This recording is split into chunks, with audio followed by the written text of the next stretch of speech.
Scottie Barnes is no stranger to high praise about his game. I mean, during his Rookie of the Year run, he had several analysts giving him credit, including Lakers legend Magic Johnson. He was also given strong pro comparisons before the draft, and to say he's lived up to it thus far pretty much isn't even debatable. But you know, as great as it is to receive credit from analysts, ESPN experts, and media talking heads, it hits a little bit different coming from your peers. You know, the ones that actually get to play against you and form opinions based on real experiences. And recently, Scottie Barnes earned just this out of James Harden. Now, to give some quick context, basically, in a recent video clip where some NBA players were getting some pro runs in, Scottie played some quality physical defense on the beard without fouling. You know, he forced Harden into some real tough shots and misses. And towards the end of the video, Harden paid his respects to Scottie and said this. I just like the competitive spirit, man. Listen up! Hey, on the side! Just wait! I just like the competitive spirit that's going on here. Like, Scottie picked me up full court. Just pick up. First week of August, you don't give a, you got that mindset of just get dog. You know what I mean? Everybody should have that mindset, especially if you want to get paid, take care of your family. So, I love the work, man. We ain't had a pickup in a couple years, so this is good to be back in the gym and competing, for real. So I'm proud of y'all, man. I mean, that's about as real as it gets. I mean, we all know people like to joke on Harden, right? But at the same time, we all know how accomplished he is as a player. He could have easily pulled a too cool for this card and downplayed Scottie's effort. I mean, he's already a top 5 shooting guard of all time. One of the best scorers we've ever seen. So yes, he could have easily, you know, tried to low bro him, but instead he acknowledged that Scottie's the real deal. And in this video, we're just gonna look at how good Scottie really is and his potential entering this upcoming 2023 NBA season. But anyway, really quick before I go any further, what's up YouTube? Plug Speaks back with another video. If you're new, first of all, welcome. Go ahead and sub. Also like the video if you enjoy. I upload quality basketball content and we're grinding for 5K subs, so I'd most definitely appreciate it. But back to the video. Now, I don't know if this is just me, but I find it easy to be a fan of Scottie and appreciate his performance in the pros so far, simply because he was by no means the guy expected to be playing the best out of his draft class. I mean, let's not forget, for about a good month or two after the 2021 NBA draft, people were debating whether or not the Raptors made a mistake by selecting him over Jalen Suggs with the 4th pick. And even though they're both just a year into their careers, man, that discussion is beyond dead already. That's not to say Jalen Suggs won't bounce back and make it, you know, a discussion, but right now it's dead. So yeah, to be real, the 2022 NBA season was fairly surprising as far as how the rookies performed. I mean, for one, neither Cade or Jalen Green really came close to winning Rookie of the Year, and being that a GM survey before the season revealed Jalen Green to be the favorite, his lack of performance early in the season was a bit disappointing. You know, instead, we saw Scottie go crazy in the race pretty quickly. And to me, what's more surprising is how quickly Scottie was able to transition to the league as a scorer and actually impacted winning, like wins. You know, in 2021, the Raptors finished as the 12th seed in the midst of failing to make the playoffs. And although there's a whole nother set of reasons for what caused that, it's still a pretty good look for the GM when the rookie you drafted after a failed season winds up winning the Rookie of the Year while also helping the team become a playoff contender again and get the 5th seed.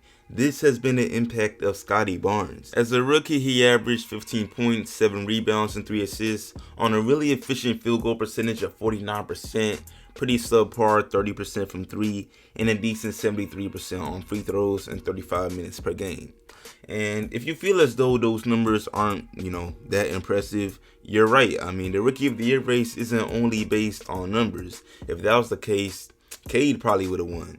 But it's a good thing it's not, because we'd be ignoring a huge chunk of the value a player like Scottie brings to the team. I mean, James Harden described it pretty concisely just by simply calling him a dog and competitive. I mean, as far as I see it, Scottie is the player you can trust to never take plays off. And then beyond that, you could probably trust him to hold his teammates accountable if he sees them taking plays off.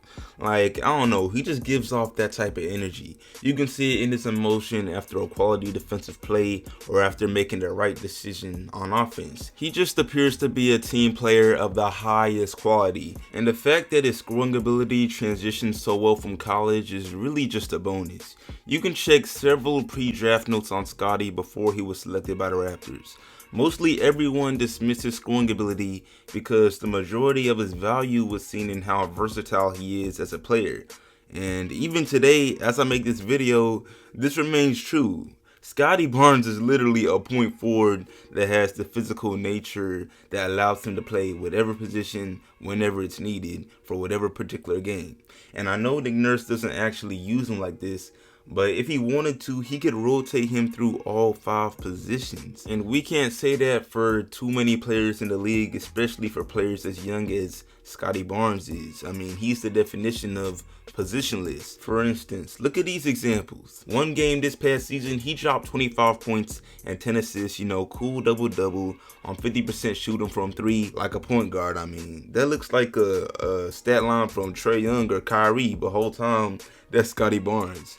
Then in another game, he dropped another, cool double-double of 31 points and 17 rebounds as if he's some dominant center. That's more like a Andre Drummond or Joel Embiid. You can't make this up. So yeah, I mean, this man's versatility is pretty easily his most valuable characteristic. But anyway, beyond his play style and all of that, I want to get into what we might see from him and the Raptors this upcoming season. You see, not too long ago, Nick Nurse actually spoke out and answered some questions about what to expect from Scottie Barnes and just the team this upcoming season. And when asked about how they plan on using Scottie going forward, this man said point center. He really said this. Now, he did admit that he's only kidding, but to me, it's just the fact that he acknowledged this. You know what I'm saying? He knows when the time is needed. Scottie Barnes is there to play any role that the team really needs. And later in the same article that I found this information from, it was revealed that Scottie Barnes and his personal trainer have actually been, training and preparing for the possibility and chance that he's going to see more of that point guard position this season, which should be really, really interesting because a 6'7" point guard with the skill level of Scottie Barnes is something teams are going to need to watch out for. And he'll have weapons all around him as far as help. Don't think it's sweet, y'all. I know the Raptors, they had a pretty quiet offseason. I mean, nobody's really been talking about the Raptors and any big moves, but they did re-sign Chris Boucher. They got Otto Porter Jr. from the Warriors on a super team-friendly deal. 2 years for $12 million. They got Gary Trent Jr. Pascal Siakam isn't going anywhere. So yeah, so as long as Scottie Barnes, he stays hungry, which I expect, and he continues to rise, which I also expect, man, the Raptors have as good a chance as a lot of teams in the East to make some real noise. Now, whatever that noise is, we'll just have to see. But all I'm saying is we did not expect them to be the 5th seed last season, honestly. But yeah, that's about it for the video. I appreciate y'all watching as always. Let me know how y'all feel about Scottie Barnes. Drop your thoughts below in the comments. And yeah, man, like the sub, share it, sub if new, all of that. And I'm out.